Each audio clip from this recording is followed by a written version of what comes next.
de manière très binaire. Premier courant, le réalisme. Cette vision, elle considère que les États sont les principaux acteurs des relations internationales et qu'ils agissent avant tout en fonction de leurs intérêts nationaux.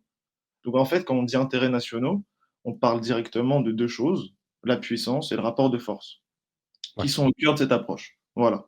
Sauf que du coup, ça suppose une coopération internationale qui est toujours conditionnée par ses intérêts stratégiques. Du coup, rapport de force-puissance. Là où dans le deuxième temps, l'autre courant, on va dire la deuxième face, qui est le libéralisme.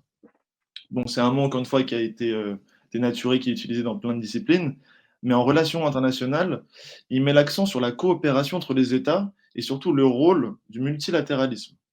Dans le sens où, si on part du principe que la règle de droit, l'importance de la norme juridique permet d'avoir une meilleure gestion des relations internationales, vous voyez.